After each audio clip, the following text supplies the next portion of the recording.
नमस्कार। अगर हिंदी साहित्य की दुनिया में कदम रखा है तो आचार्य शुक्ल, हजारी प्रसाद द्विवेदी और ग्रियर्सन ये नाम तो सुने ही होंगे। इनके जो कथन हैं वो अक्सर परीक्षाओं में सीधे सीधे पूछ लिए जाते हैं और यही साहित्य को समझने की एक तरह से नींव रखते हैं। तो आज हम इन्हीं मुश्किल लगने वाले विचारों को एकदम आसान भाषा में समझेंगे। चलिए शुरू करते हैं। तो एक बहुत ही बुनियादी सवाल से शुरू करते हैं। क्या साहित्य का इतिहास बस कुछ लेखकों और उनकी किताबों की एक लिस्ट है? नहीं, बिल्कुल नहीं। देखिए, जिस तरह से इतिहास लिखा जाता है ना, वही तय करता है कि हम साहित्य को कैसे देखेंगे। ये सिर्फ एक लिस्ट नहीं, बल्कि एक नजरिया है, एक चश्मा है, जिससे हम पूरे अतीत को समझते हैं। आज का हमारा सफर कुछ इस तरह रहेगा। सबसे पहले जानेंगे कि भाई साहित्य का इतिहास लिखने के तरीके क्या-क्या हैं। फिर आचार्य शुक्ल के उस शक्तिशाली दृष्टिकोण को समझेंगे जिसने सब कुछ बदल दिया। हम ये भी देखेंगे कि आदिकाल के नाम पर इतना बड़ा विवाद आखिर हुआ क्यों। दूसरे बड़े आलोचकों की भी राय जानेंगे और आखिर में परीक्षा के लिहाज से सबसे जरूरी कथनों को एक जगह पर देखेंगे।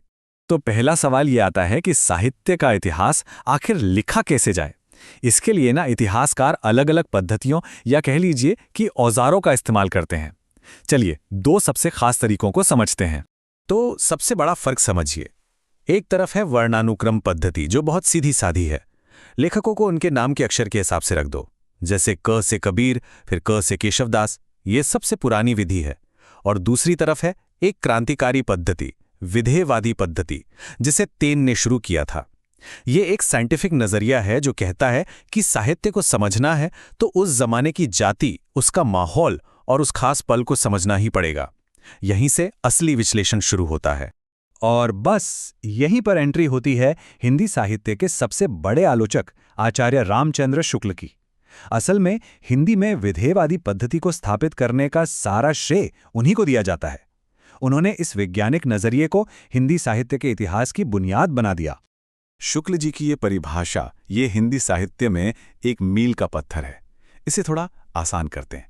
वो कहते हैं कि साहित्य कवियों की सिर्फ कल्पना नहीं है, बल्कि उस युग के लोगों की जो सोच थी, उनकी जो चित्त वृत्ति थी, उसका आईना है। तो जैसे जैसे समाज की सोच बदलती है, साहित्य भी बदलता है। इसी बदलाव की कड़ी को पकड़ना, यही तो सच्चा इतिहास लेखन है। लेकिन क्या सब लोग शुक्ल जी से सहमत थे? जी नहीं। डॉक्टर बच्चन सिंह ने एक अलग और बहुत जरूरी बात कही। उनका मानना था कि इतिहास का काम सिर्फ अतीत का हिसाब किताब रखना नहीं है, बल्कि भविष्य को एक दिशा देना है। ये कोई रुकी हुई चीज नहीं, बल्कि एक गतिशील यानी कि डायनामिक प्रोसेस है। और यहीं से हिंदी आलोचना की सबसे बड़ी बहसों में से एक शुरू होती है। शुक्ल जी ना अपने से पहले लिखे गए इतिहास ग्रंथों को बहुत ज्यादा सम्मान नहीं देते थे। उन्होंने उनका मूल्यांकन किया और कुछ खास नाम दिए जो परीक्षाओं में सीधे पूछे जाते हैं। उन्होंने शिव सिंह सरोज को बस कविवृत्त संग्रह कह दिया, यानी कवियों का ब्यौरा। ग्रियर्सन के ग्रंथ को बड़ा कविवृत्त संग्रह और मिश्रबंधु विनोद तो इतना विशाल था कि उसे बड़ा भारी कविवृत्त संग्रह की उपाधि दे डाली। चलिए अब शुक्ल जी के सबसे विवादास्पद फैसलों में से एक पर चलते हैं। आदिकाल को वीर गाथा काल का नाम देना। उन्होंने ऐसा क्यों किया और इसका आधार क्या था, जानते हैं? तो शुक्ल जी का पूरा तर्क सिर्फ इन 12 रचनाओं पर टिका था। उनका मानना था कि इन ग्रंथों में वीरता की भावना ही सबसे मुख्य है और बस इसी एक आधार पर उन्होंने पूरे युग को ही वीर गाथा काल कह दिया। ये एक बहुत बड़ा दावा था। ये हैं वो 12 ग्रंथ जो शुक्ल जी के तर्क की बुनियाद बने।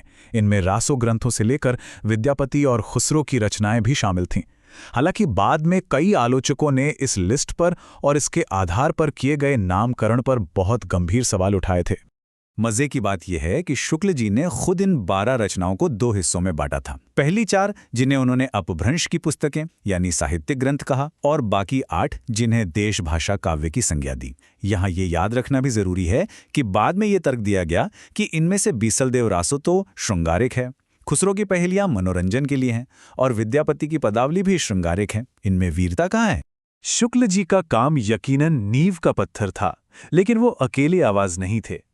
कई और भी बहुत महत्वपूर्ण आलोचक थे जिन्होंने हिंदी साहित्य को समझने के अपने तरीके पेश किए।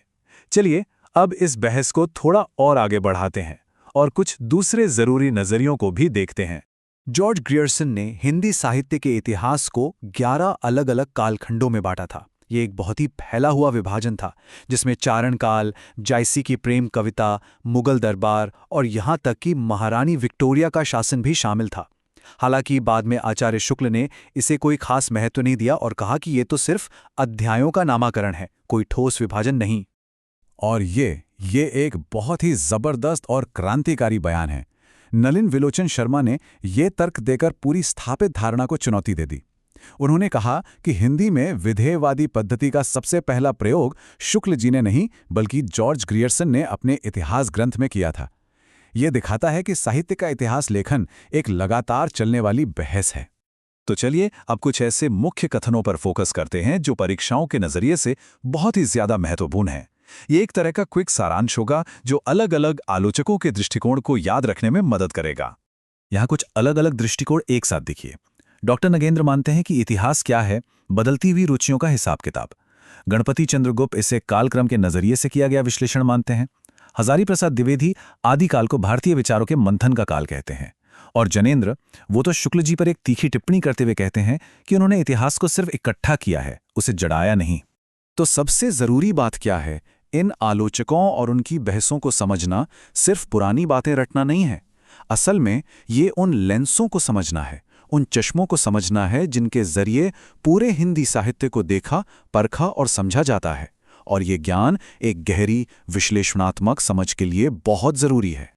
और अंत में एक सवाल, जैसे आज हमारी दुनिया बदल रही है, हमारी सोच बदल रही है, तो क्या साहित्य का इतिहास लिखने का तरीका भी बदलेगा? भविष्य के आलोचक आखिर किन नए चश्मों से साहित्य को देखेंगे? इस पर सोचना वाकई में बहुत दिलचस्प है।